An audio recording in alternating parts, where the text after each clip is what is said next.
Mort de Sarah et achat de la caverne de Macpéla. Ce morceau, qui appartient au document éloïste, est intéressant non seulement comme tableau de Murès, mais surtout comme récit d'un événement significatif dans la vie du patriarche. En achetant la caverne de Macpéla, Abraham affirme deux choses. Qu'il se considère comme étranger dans le pays, puisqu'il ne s'arroge pas le droit d'enterrer Sarah où bon lui semble. Qu'il a l'assurance que ses descendants posséderont un jour ce pays, puisqu'il tient à y être enterré avec tous les membres de sa famille. C'est donc la foi patiente et soumise, qui est, ici encore, le trait dominant du caractère d'Abraham. Cette caverne de Macpéla est comme les arts de la possession de la terre de Canaan et c'est à ce lieu que se rattacheront les espérances de la famille patriarcale quand, pendant plusieurs générations, elle se verra asservie en Égypte. Verset 1. Verset 1 à 2 Mort de Sarah. Nulle part ailleurs, la Bible n'indique la durée de la vie d'une femme, mais Sarah a une dignité spéciale comme mère du peuple élu. Verset 2.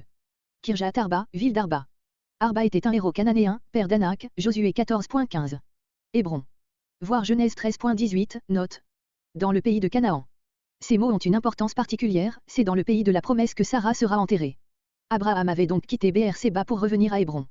On ne peut pas conclure, en effet, de la fin du verset, Abraham vint. Qu'Abraham ait, dans ce temps-là, vécu à Beer-Séba et Sarah à Hébron. Ces mots signifient plutôt qu'Abraham se retira dans la tente de Sarah pendant le temps de son deuil. Comparez l'expression la tente de Sarah dans Genèse 24.67. Verset 3. Verset 3 à 18 Achat de la caverne de Macpéla. Abraham doit avant tout acquérir un lieu de sépulture pour y enterrer Sarah, car jusqu'à ce moment, il ne possède aucune terre dans ce pays dont Dieu lui a promis la possession. Fils de Réth. Voir Genèse 10.15, note. Verset 4.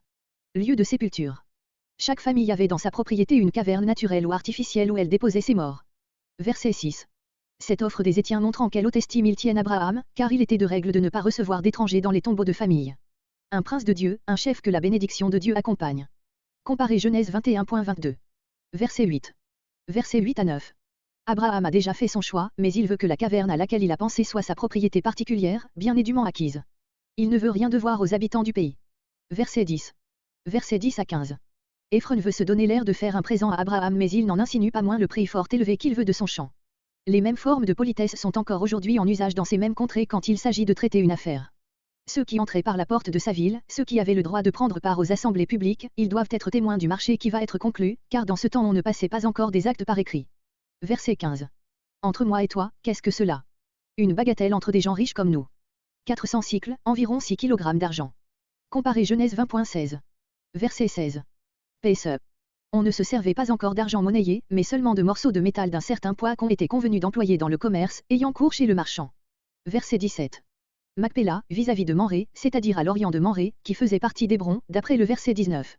La situation de Macpéla est parfaitement connue, dans la partie sud-est de la ville d'Hébron, la caverne, qui est double, se trouve actuellement sous une mosquée, dont l'entrée est interdite aux chrétiens, quelques privilégiés seuls ont pu y entrer, mais ils n'ont pas vu la caverne, les Mahométans croient que, si quelqu'un pénétrait dans ce lieu redoutable, les patriarches se lèveraient immédiatement pour le tuer. Mamré, situé, d'après notre verset, à l'occident de Macpéla, ne peut guère être cherché que sur la pente orientale de la montagne qui s'élève à l'ouest d'Hébron.